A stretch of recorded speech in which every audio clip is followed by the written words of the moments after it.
Hello les amis. Alors aujourd'hui, j'ai envie de parler d'un sujet qui me tient vraiment à cœur parce que à cause de l'expérience que j'ai vécue et de ce que je peux constater autour de moi comme impact négatif de ce mouvement-là.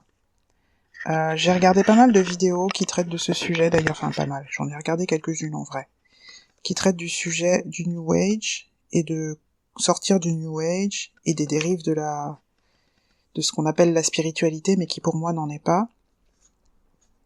En fait, je vais commencer par vous parler un peu de mon parcours, et puis après, je vous expliquerai ma vision de la spiritualité. J'ai pris mes cartes avec moi, comme d'habitude, parce que ça m'aide à organiser mes pensées, et puis à exprimer ce que je veux plus clairement, et puis aussi à transmettre des messages des anciens aussi. Donc, comment... Je trouve que c'est difficile quand on vit des choses un peu étranges, hors du commun, des phénomènes dits paranormaux, ou qu'on a des ressentis particulièrement subtils, de ne pas tomber dans le New Age.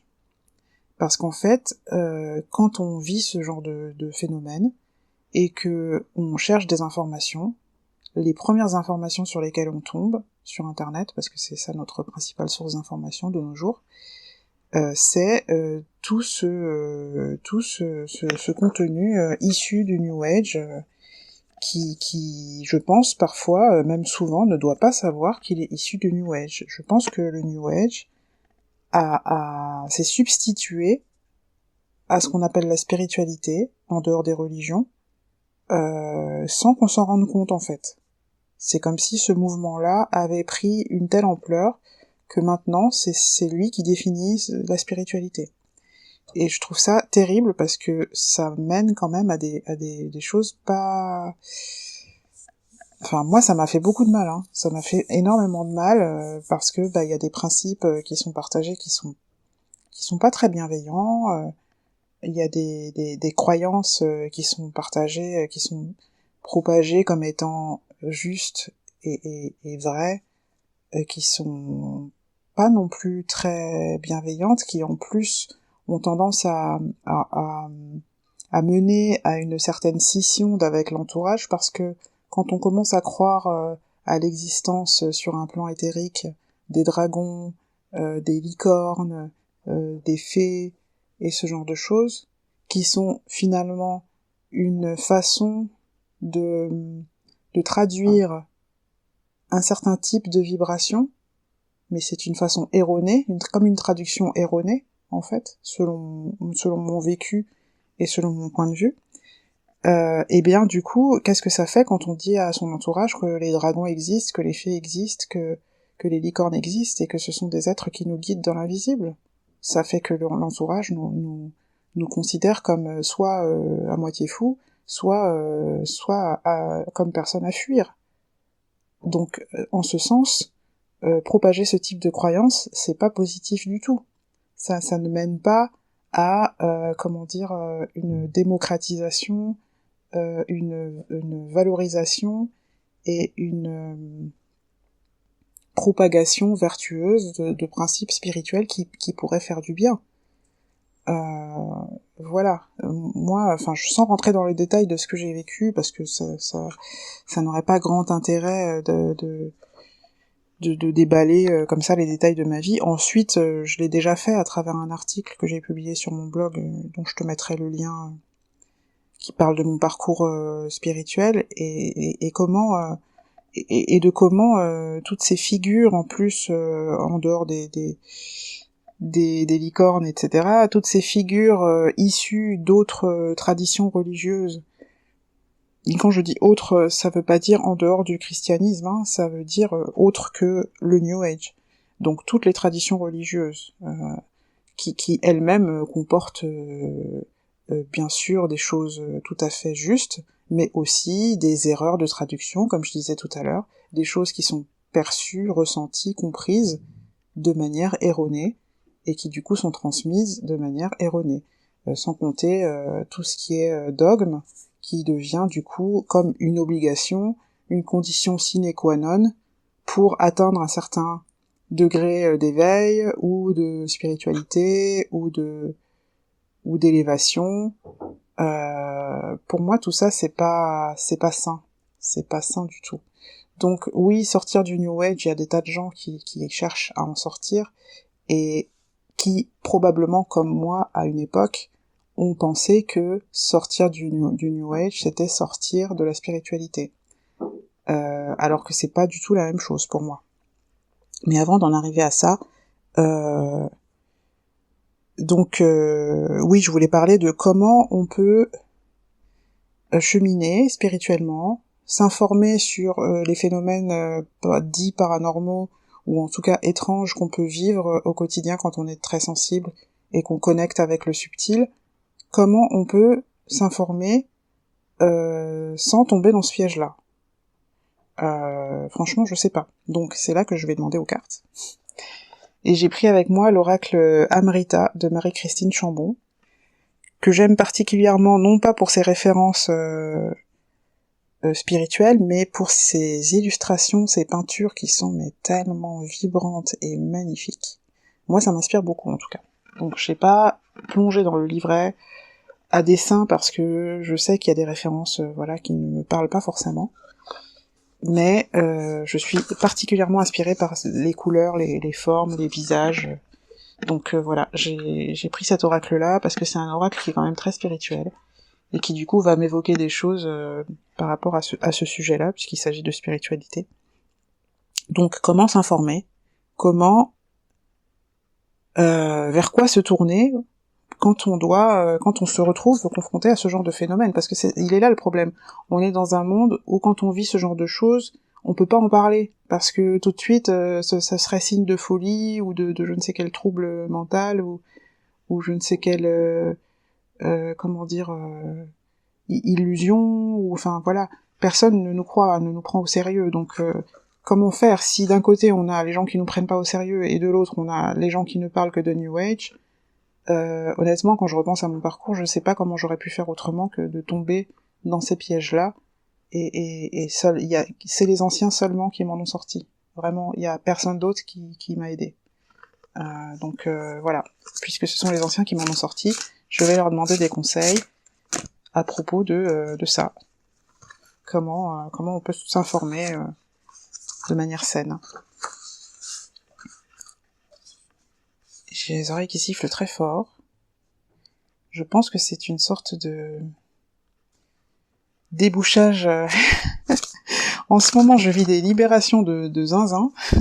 Je pense qu'on approche du but là de ma guérison des croyances limitantes. Si t'as suivi les précédents épisodes, tu sauras de quoi je parle. Alors, que me disent les cartes? Waouh. Ben oui, non mais c'est ça. C'est très simple. En fait, il n'y a pas à s'informer. Enfin, il n'y a pas à s'informer. C'est pas vrai. On en a besoin parce que quand on arrive, on va dire, du monde très normé, et qu'on découvre qu'on a des perceptions subtiles, eh bien, on a besoin de se raccrocher à quelque chose de concret, de logique, de carré, et c'est pour ça qu'on se tourne vers ces experts soi-disant de la spiritualité, qui sont en fait des experts du New Age sans le savoir, en tout cas pour certains. Et en fait, je crois que je suis en train de sentir naître en moi cette envie d'être une autre personne qui propose un autre discours par rapport à la spiritualité que celui du New Age, et qui va permettre du coup d'avoir une source d'information autre. Mais avant d'en arriver à mes projets personnels, je vais vous dire ce que disent les cartes. Les cartes, elles disent que en fait, l'information principale à savoir avant de connecter avec n'importe quel expert, s'il faut les appeler comme ça, et je dis pas ça par mépris pour ce qu'ils partagent, je dis ça parce que le concept même d'expert me dérange. Je t'en parlerai tout à l'heure, je vais me mettre une note pour t'expliquer pourquoi. Donc, concept d'expert expliqué. C'est une discussion que j'ai eue hier avec ma fille parce que ça m'a percuté et j'avais besoin d'extérioriser. Bref, je ferme la parenthèse. Donc les cartes disent que avant de connecter avec qui que ce soit, quoi que ce soit, il faut savoir que, quoi qu'il arrive, ce qui est important dans la vie, le centre, le nœud, le noyau, c'est l'amour. C'est ce que disent les cartes. Et ça veut dire quoi? Ça veut dire que nous sommes aimés par la vie et par les humains qui sont de l'autre côté, et donc débarrassés de leur conditionnement qui les empêche d'accéder à cet amour, qui les empêchait, en tout cas pour certains, quand ils étaient vivants. Aujourd'hui, ça n'est plus le cas. Ils nous aiment de manière absolue, tout comme la vie. La deuxième chose, c'est que donc toutes les actions qui se font par l'invisible, dans l'invisible, pour le visible, donc pour nous, ce sont des actions qui sont portées par cet amour. Cet amour qui est absolu, je le redis. Et dans quel but? Dans le but de ramener et respecter, entretenir l'harmonie sur Terre, l'harmonie dans la vie, pour tous, pour tout et pour tous. Partant de là, tout ce qui pousse vers quelque chose qui est disharmonieux, et ça va se manifester par de l'inconfort, du doute, de l'insécurité, de la peur, de la colère, et toutes ces choses-là que on trouve désagréables à juste titre, eh bien tout ce qui pousse dans cette direction-là, de près ou de loin, c'est forcément comment dire, c'est forcément détaché de l'essence première du message et de l'action que porte la vie vers soi, vers nous-mêmes. Ouais, je vois pas comment le dire autrement. Ou l'action, l'intention, voilà, l'intention, c'est ça le mot que je cherchais. Que porte la vie vers soi et l'intention des anciens, qui font partie de la vie aussi. Donc voilà, partant de là, ça fait vite le tri parmi les principes pseudo-spirituels dont on entend parler. Franchement. Je vais prendre encore d'autres cartes pour développer.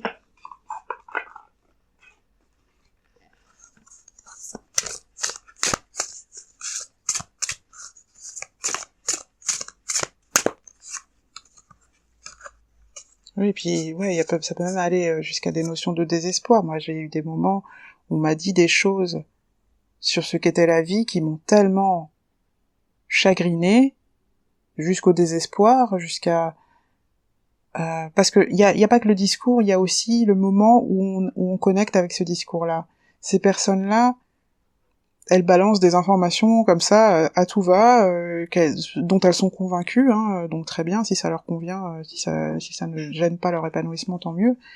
Mais c'est quand on connecte avec ça et qu'on est ultra sensible, ça fait l'effet d'une flèche en plein cœur ou d'un coup de fouet, ou ça peut être ultra violent en fait. Moi, pour l'avoir vécu vraiment dans mon corps, dans mon âme, j'ai absolument pas envie que d'autres personnes vivent la même chose, et je sais que c'est inévitable. C'est inévitable. Alors, les 3 prochaines cartes, qu'est-ce qu'elles disent? Ouais, la jungle. C'est clair. C'est la jungle, c'est ça, il y a à boire et à manger, vraiment. Et même parmi ceux qui pensent être au bon endroit, il y en a plein qui se rendent pas compte qui sont en souffrance. J'en suis sûre, je l'observe en fait. Parce que c'est ce que je dis là, c'est pas une critique des croyances des autres. J'ai beaucoup de peine en fait à observer ça, à observer ces gens qui vivent selon des principes auxquels ils croient dur comme fer et qu'ils pensent vertueux et bons pour eux, et qui ne voient pas qu'en fait ils entretiennent un certain niveau de souffrance qu'ils pensent nécessaire à leur épanouissement. Mais la souffrance ne peut pas aller avec l'épanouissement, en fait. L'épanouissement ne peut pas se construire sur une souffrance fût-elle minime. Et c'est parce qu'on ne croit pas que le bonheur est possible qu'on continue à penser que on doit garder un certain degré de difficulté, de souffrance, de dureté, c'est pas vrai. C'est pas vrai. Donc ça, c'est ce que m'inspirait la carte La Jungle. Mais cette carte, elle parle aussi de richesse intérieure. Et avec les cartes suivantes, qui sont la carte du magicien, entre ciel et terre, et la carte de l'esprit, qui parle d'élévation, moi, ça m'évoque plutôt le fait de, justement, faire le tri dans sa jungle intérieure. Et retrouver cette certitude qu'on est vraiment ce magicien debout entre ciel et terre, connecté autant à cette subtilité de la vie, cette part subtile de la vie, que à la part terrestre, matérielle, mécanique, tangible, etc. Et cette jungle intérieure, c'est quoi? C'est tout ce dont je parle depuis le début de ce podcast, c'est-à-dire nos croyances limitantes. Ces croyances limitantes, elles viennent de quoi? Elles viennent de ce qu'on nous a appris, et elles viennent de ce qu'on a vécu de douloureux, qui a généré une logique, une façon de voir le monde, censée nous protéger de la répétition de ces douleurs. Et si je reviens à ce qu'on nous a transmis, ce qu'on nous a appris, ça vient de quoi? Les gens qui nous l'ont appris eux-mêmes à partir de leur propre souffrance. Et ainsi de suite, on peut remonter loin comme ça. Il y a des principes auxquels on croit aujourd'hui qui sont issus, j'allais dire, du traumatisme du premier homme quelque part. Enfin, je schématise et je caricature, mais tu vois, il y a cette espèce de chaîne de souffrance qui est transmise de génération en génération, sous forme de principes et de valeurs, sous forme d'une certaine logique et d'une certaine, oui, de ce qui serait raisonnable et ce qui ne le serait pas, qui est directement issu de la souffrance. Et nous, on est persuadés que c'est ça qu'il faut qu'on perpétue. Alors que non, en fait, c'est pas une obligation et c'est même pas souhaitable. Donc tout ce qui est limitant n'est pas censé être perpétué, n'est pas censé être perpétué. Donc la jungle qu'il y a à l'intérieur de nous, elle est composée de ça et de tout ce qu'on est aussi en termes de lumière, qui est assombri par toutes ces limites qu'on a intégrées comme étant justes et vraies. Et je crois que voilà, ça parle d'élévation. Pour moi, si on doit parler d'élévation, j'aime pas forcément ce terme parce que je le trouve très grandiloquent et très justement imprégné de cette aura un peu spiritique là. Il s'agit pas de s'élever en vrai, il s'agit juste de retrouver sa vraie nature. Et la vraie nature, c'est qu'on est à la fois, en tout cas quand on est dans cette vie, on est à la fois terrestre et à la fois céleste. C'est ça le magicien entre ciel et terre. Donc on peut être les deux sans que aucun des deux aspects n'ait à en souffrir. Et c'est ça l'harmonie en fait.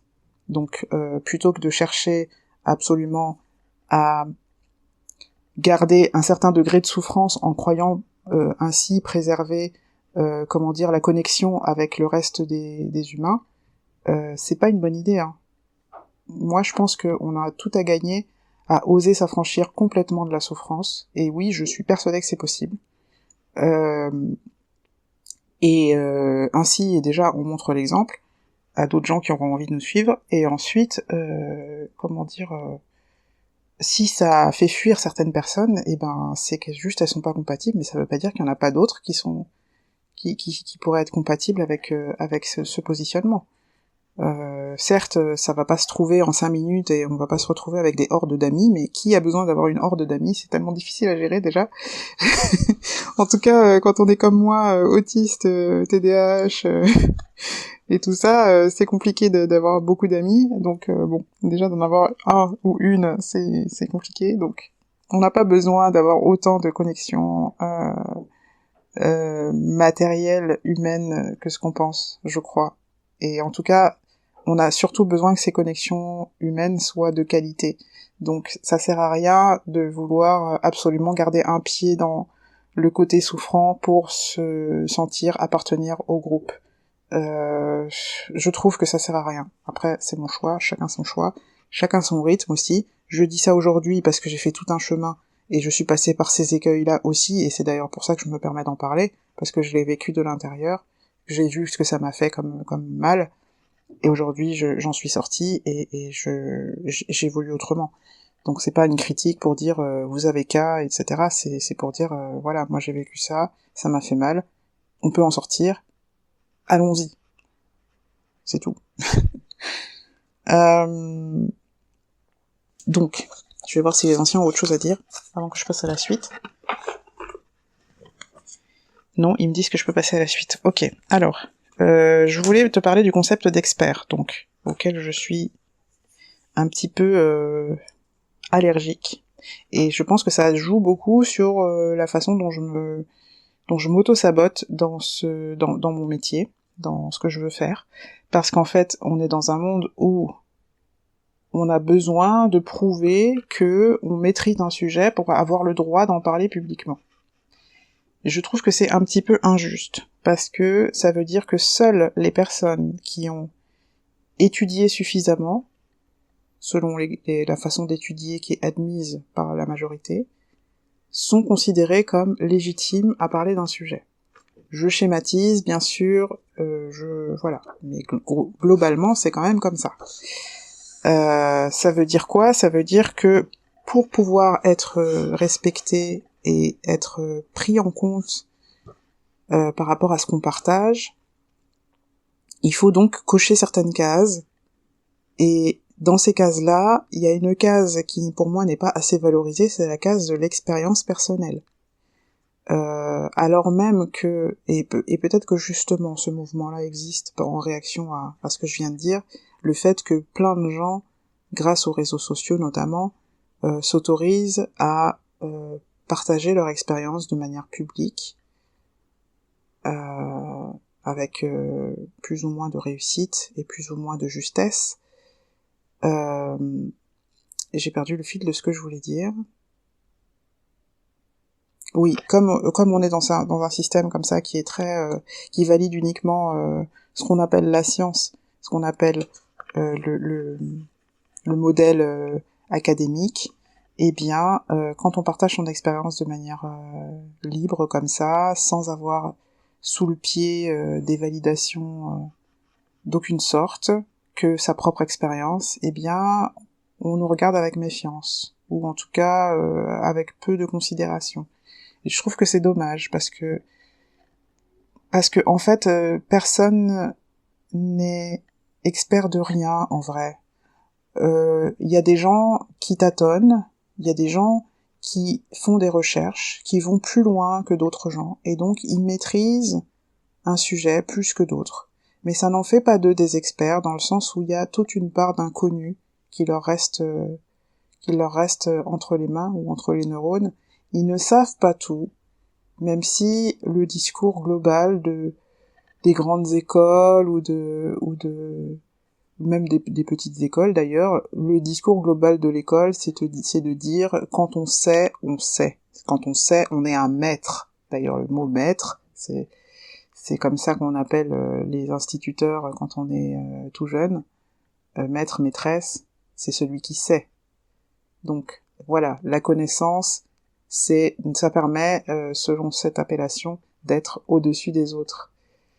Et donc on fabrique des experts comme ça, en juste avec de la connaissance, et finalement assez peu d'expérience. Or pour moi, l'expérience est vraiment au centre justement, d'aller dire de l'expérience humaine, mais oui, du parcours de l'humain sur Terre. Ça n'est qu'une succession d'expériences, ça n'est pas juste du savoir, et c'est pas pour rien. Je trouve qu'on devrait à la fois valoriser un peu plus l'expérience, c'est-à-dire le fait d'avoir vécu quelque chose et donc de pouvoir le raconter, et aussi ajouter à cette lecture de l'expérience ou à cette écoute de l'expérience une éducation à la prise de recul. Parce que on est tellement habitué à avoir des experts et à juste dire il sait donc il a raison, que on ne met pas suffisamment en doute ce que disent les experts. Or, même parmi les experts, il y a des gens qui disent des grosses bêtises. Mais comme c'est des experts, on a tendance à pas mettre en doute ce qu'ils racontent, jusqu'à ce qu'un autre expert vienne dire attention, attention, lui, il a dit des bêtises. Donc, on voit bien que la majorité des gens manquent de cette habitude à se questionner, à se dire ah bah ok, il a dit ça, très bien, c'est intéressant. Est-ce que ça me semble juste? Qu'est-ce que ça veut dire? Que disent d'autres personnes? Ça devrait être ça le réflexe, au lieu d'être tout de suite voilà, quand on regarde les infos, c'est pareil, c'est pour ceux qui regardent encore les infos, parce que moi ça fait des années que je les regarde plus, les infos disent telle chose, c'est une interprétation de la réalité, une interprétation des faits, une autre chaîne va dire autre chose, et qui a raison? Enfin, voilà, les experts ne sont pas forcément ceux qui ont raison. Parfois, celui qui a le plus raison, c'est celui qui expérimente dans sa chair, dans son âme, dans son vécu, un phénomène. Voilà, pour moi, c'est cette idée de l'expert et de celui qui a raison et c'est forcément celui qui sait, ça vient directement toucher au fait que on ne peut pas croire des personnes qui racontent qu'ils voient des esprits, qu'ils parlent aux esprits, qui vivent dans leur quotidien en communication avec des personnes qui sont de l'autre côté. Pourquoi? Parce que aucun expert n'a dit que c'était possible. Donc ça veut dire que ça n'existe pas. Et un gaslighting monumental pour moi. Pour ceux qui savent pas ce que c'est le gaslighting, c'est une technique de manipulation qui consiste à invalider systématiquement le ressenti, le vécu d'une autre personne. Donc pour moi c'est ça. Parce que un expert n'a pas dit que c'était possible, alors ça veut dire que ça n'existe pas. Ça veut dire que ceux qui disent qu'ils vivent ça, c'est forcément des histoires qu'ils racontent pour se rendre intéressants, ou c'est forcément qu'ils sont fous. Ben voilà, moi j'aimerais qu'on soit tous des experts, ou qu'il y en ait plus, voilà. En gros, c'est ça. Il peut y avoir des gens qui savent des choses, et c'est très bien. On peut être passionné par un sujet, et l'approfondir, et en faire son métier, et voilà, et c'est très bien. Mais gardons cette humilité déjà de dire qu'on peut se tromper, et ensuite, laissons la possibilité aux gens de dire bah ok, c'est intéressant, mais peut-être que ça me convient pas, peut-être que c'est pas vrai, peut-être que je suis pas d'accord, peut-être que d'autres personnes disent autre chose, enfin restons pas les yeux fermés et la bouche ouverte pour gober ce que disent les gens, soi-disant que ce sont des experts. Voilà, ça c'était mon petit topo sur les experts. Et maintenant, je voudrais qu'on parle de c'est quoi la spiritualité, puisque l'idée c'était de distinguer le New Age de la spiritualité. Pour moi, la spiritualité, c'est vraiment censé apporter une respiration, une détente, une paix.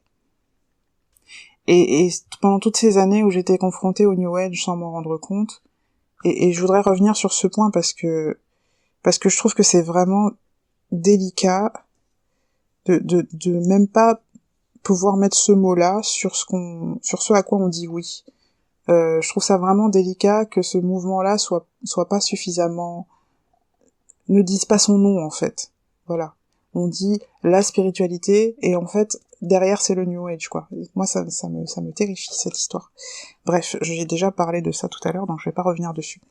Et ça m'a pas apporté cette détente là. Au contraire, ça m'a apporté une tension parce que voilà, forcément il y a des esprits maléfiques donc il faut se protéger.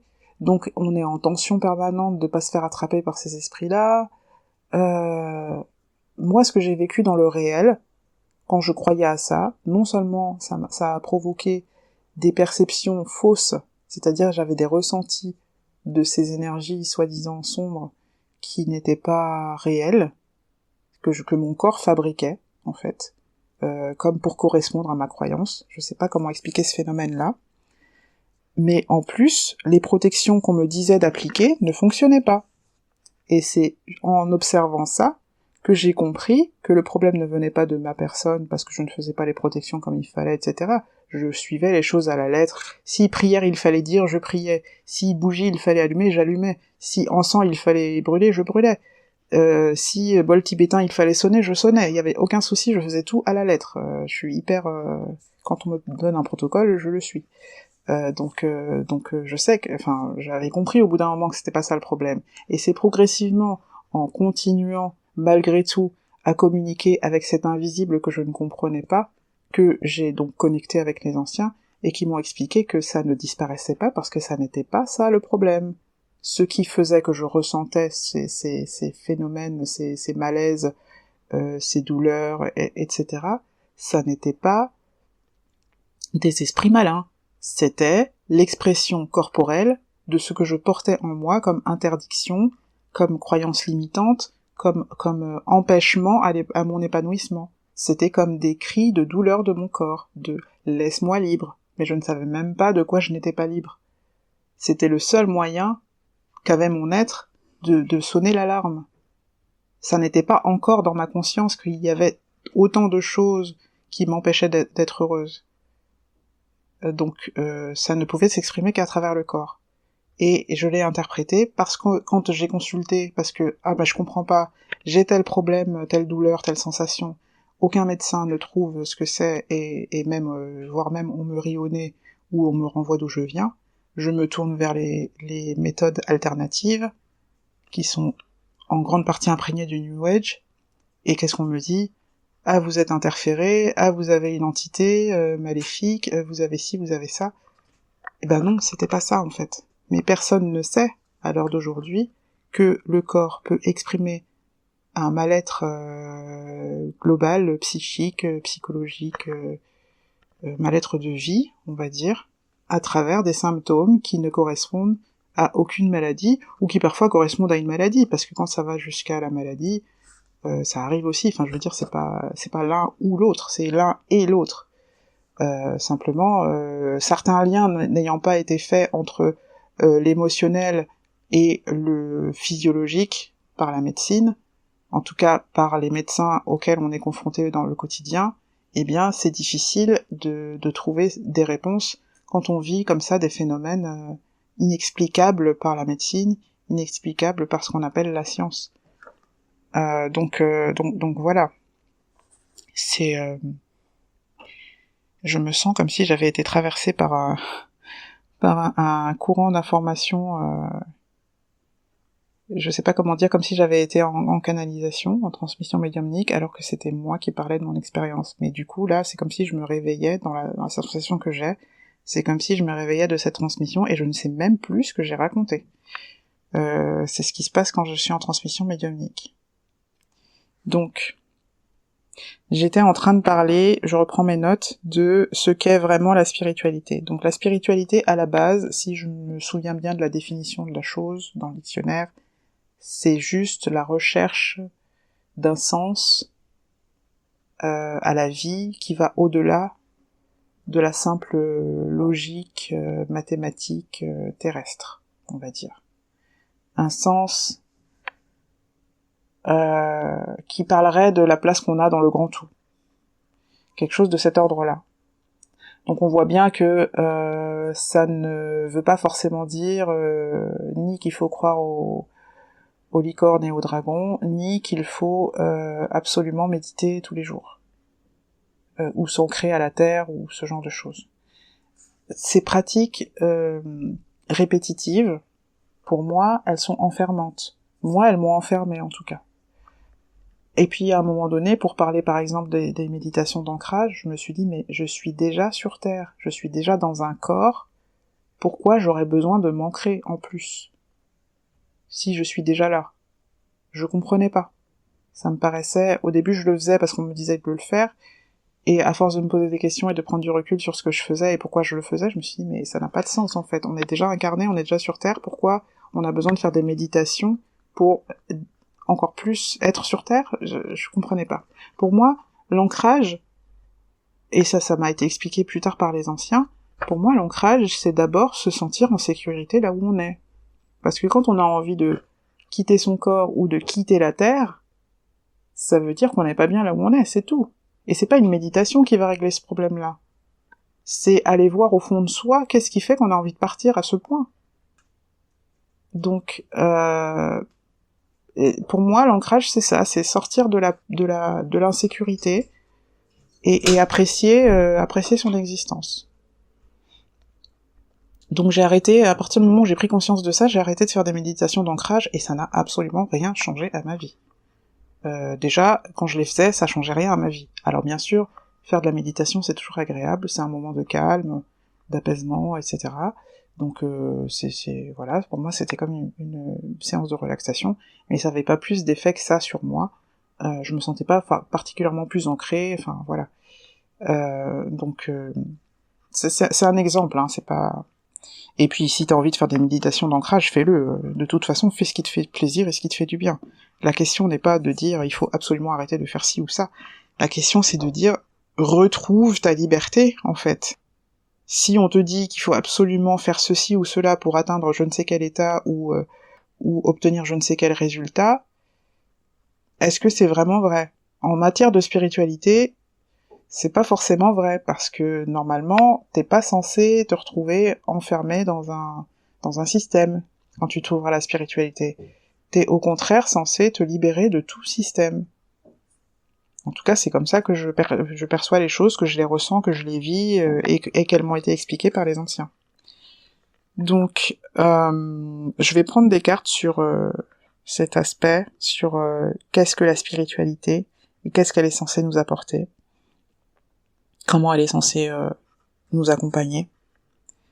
Mais j'avais noté déjà, voilà, la détente, la paix, la sérénité, plus d'énergie, donc pas de pratique obligatoire, ni même nécessaire, c'est ce que je viens de dire avec mon exemple de la méditation, pas de dogme, pas de dépendance possible, ni de perte de pouvoir, et pas de messages négatifs qui font peur. Et ouais, avant de prendre les cartes, je vais développer un peu cette histoire de dépendance possible et de perte de pouvoir.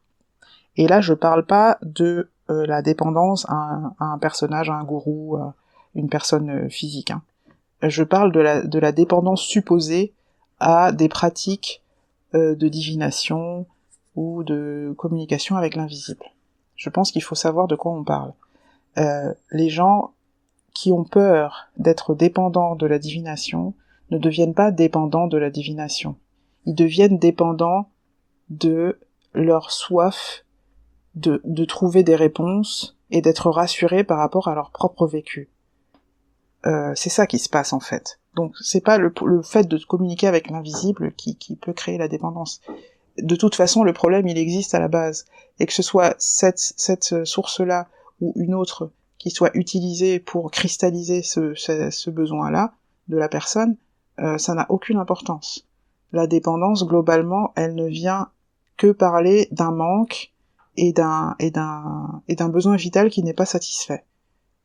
Donc ne restons pas en surface des choses en disant tout de suite que les techniques de communication avec l'invisible peuvent créer de la dépendance. C'est pas ça qui crée la dépendance. Ce qui crée la dépendance, c'est la souffrance. C'est tout. Pour moi, c'est vraiment évident et voilà. Et quant à la perte de pouvoir, encore une fois, je parle pas de perte de pouvoir au profit d'une personne physique. J'ai énormément entendu ce truc de il faut pas mettre tout son pouvoir dans la communication avec l'invisible.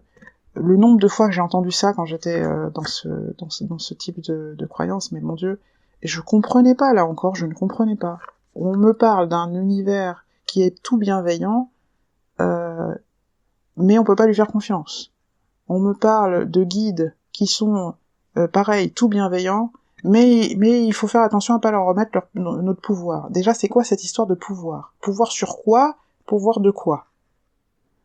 Un jour, j'ai consulté une psychologue qui était éveillée, en tout cas qui était ouverte à la spiritualité, et qui me disait, qui me parlait de cette histoire de pouvoir, mais pourquoi vous comptez tellement sur vos ancêtres pour vous guider, etc. Je lui ai dit, mais moi, on me propose de l'aide, pourquoi je vais la refuser si je suis en difficulté? Et pour moi, c'est juste ça, en fait. C'est pas plus me dire que c'est eux qui doivent guider ma vie, qui doivent la gérer à ma place, ou je ne sais quoi. C'est pas de ça qu'il s'agit.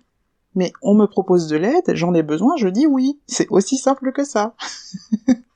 Surtout si ça marche, quoi. Il n'y a pas de raison de refuser une aide qui est efficace, qui en plus ne repose sur aucune manipulation, aucune peur, aucune... Enfin bon, à un moment donné, il faut arrêter avec ces histoires de pouvoir, là. Le pouvoir qu'on a sur sa propre vie, c'est même un concept que je trouve... Cette histoire de pouvoir, pour moi, elle repose sur la façon dont on perçoit l'existence. Si pour soi l'existence est une lutte, oui, il faut avoir du pouvoir, parce que sinon on se fait écraser. Mais ça, c'est parce qu'on a construit un monde qui repose là-dessus. Mais là-haut, ils en ont rien à faire de cette histoire. Ils sont juste peinés de voir qu'on est dans cette logique-là. Mais eux, ça les intéresse pas de nous prendre notre pouvoir. Ils ont même pas besoin d'avoir du pouvoir. Donc bon, à un moment donné, il faut arrêter avec ça. Bref, je m'emballe un peu, mais voilà, je trouve que c'est des faux problèmes en fait de se dire qu'il faut faire attention à pas être dépendant de ça et qu'il faut faire attention à pas perdre son pouvoir. C'est pas possible, c'est pas là qu'ils sont dans leur communication avec nous. Ça les intéresse pas. Donc c'est vraiment c'est comme une dissonance pour moi d'avoir ce discours-là autour de la communication avec l'invisible. Et donc pas de messages négatifs qui font peur, bah ça, j'en ai déjà parlé dans mon précédent audio. Un jour, ils m'ont expliqué en fait pourquoi ils donnaient jamais de messages négatifs. Ils m'ont dit, les messages négatifs, tout ce que ça fait, c'est nous faire peur, nous faire craindre un futur qui n'est pas encore réalisé, et qui peut de toute façon être évité, justement, en suivant leurs conseils. Donc plutôt que de nous dire, attention, il va t'arriver une catastrophe, ils nous disent, voilà comment atteindre ton plus grand bonheur. Et c'est vachement plus efficace. Donc non, il n'y a jamais de messages négatifs, menaçants, etc. Et quand il y en a, je sais que c'est le reflet d'une de mes peurs. Quand j'en trouve, moi, dans mes tirages, dans ma communication, y compris en clairaudience, parce que ça arrive aussi, d'avoir des messages en clairaudience qui sont pas justes. On n'entend pas que la conscience des anciens, on entend aussi sa propre conscience et ses propres traumas et ses propres injonctions intégrées dans l'enfance, enfin voilà. On entend tout ça et il faut apprendre à faire le tri, quoi, mais voilà. Donc maintenant, je suis prête à prendre le message des anciens sur qu'est-ce que c'est la spiritualité et qu'est-ce que c'est censé nous apporter. On va voir ce qu'ils disent. Alors, inspiration, ouais, c'est ça. L'âme, quête de vision. Ok, bah là pour moi le message il est clair. Se relier comme ça à l'invisible, ce qu'on appelle l'invisible pour parler globalement, parce que pour moi il y a deux reliances, d'ailleurs c'est ce qui sort dans la deuxième carte. La reliance avec les anciens, donc avec toutes ces consciences qui ont quitté la Terre et qui sont maintenant hors de leur corps, ça sert à nous donner de l'inspiration au sens large, c'est-à-dire inspiration créative, quand on est un artiste par exemple, mais aussi inspiration pour avoir, de l'imagination, de la créativité en fait, de l'imagination, par exemple un chercheur qui pourrait envisager une nouvelle hypothèse à étudier pour sa recherche, qui lui a été transmise sans qu'il le sache par son cortège d'ancêtres. Voilà, c'est toutes sortes d'inspirations, c'est pas juste l'inspiration artistique. Les idées qu'on peut avoir, je sais pas moi, tiens, je me demande ce que je vais faire à dîner ce soir, et puis pouf, une idée qui germe dans la tête, ça aussi c'est de l'inspiration. On est en train de se balader, et puis on se dit, tiens, si je passais par tel chemin plutôt que tel autre, ça aussi c'est de l'inspiration. Donc tout ça, ça peut nous orienter au quotidien, et après on choisit dans quelle mesure on accepte ou pas cette inspiration. Moi, mon but c'est de l'accepter à 100%, parce que déjà j'ai bien constaté que ça me permettait de compenser énormément certaines difficultés liées à l'autisme et au TDAH, et je vais même dire au THPI, parce que c'est certes un atout en termes de cognition et de tout un tas de choses de cet ordre, mais ça crée aussi des difficultés dans la cohabitation avec les personnes qui ne fonctionnent pas de cette manière-là. Donc voilà, moi je sais que si j'avais pas les anciens, il y a plein de choses sur lesquelles je serais beaucoup moins sécure, beaucoup moins, où j'aurais beaucoup plus besoin ça me demanderait plus d'efforts. Je sais pas comment expliquer. Peut-être qu'il faudrait que je fasse un audio plus approfondi sur cet aspect-là. Vous me direz dans les commentaires si ça vous intéresse. Mais en tout cas, voilà. Donc il y a le côté inspiration. Ça c'est ce que ça nous apporte, un des aspects de ce que ça nous apporte. Le deuxième aspect, donc ça parle de l'âme.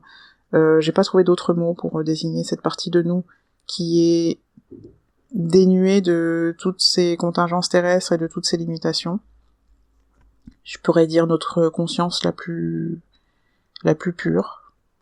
Bref, à quoi ça sert de s'ouvrir à la spiritualité et j'allais dire à la discussion, à la communication avec l'invisible? Ça sert à retrouver cette essence-là, cette essence première, sa vraie nature, ce qu'on est vraiment, ce qu'on est venu faire sur Terre, qu'est-ce qui nous correspond à 100%, que ce soit en termes de contexte de vie, ou en termes d'activité, ou en termes de relations. Enfin voilà, on a tous cette espèce d'ADN spirituel, de vibration unique, qui est à respecter, et qu'on a du mal à respecter parce qu'on veut nous formater dans un certain modèle de vie. Il faut que tout le monde fasse à peu près pareil, voilà. Il y a bien sûr des variations, mais globalement, on n'est pas forcément autorisé à sortir du troupeau sans se faire regarder de travers, ou pire. Donc, se relier à l'invisible, c'est aussi s'autoriser à trouver des chemins harmonieux et doux pour retrouver sa nature, la laisser émerger malgré le contexte qui pourrait se révéler hostile. Ça me semble être quand même une utilité assez importante. Par rapport à la quête de vision, pour moi ça parle plus de comment dire, c'est un peu la gradation du truc, c'est qu'une fois qu'on retrouve son âme, et qu'on a guéri de tout ce qui nous empêchait de la laisser s'exprimer, c'est de pouvoir imprimer la matière de cette vibration qu'on porte en soi, mais l'imprimer de manière dans le but de rétablir et d'entretenir l'harmonie, comme je disais tout à l'heure.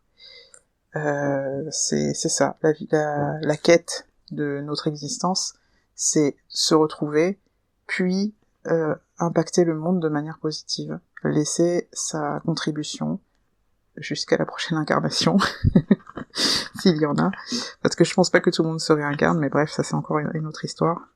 Et j'ai pas assez étudié le sujet pour me prononcer encore de manière assez solide.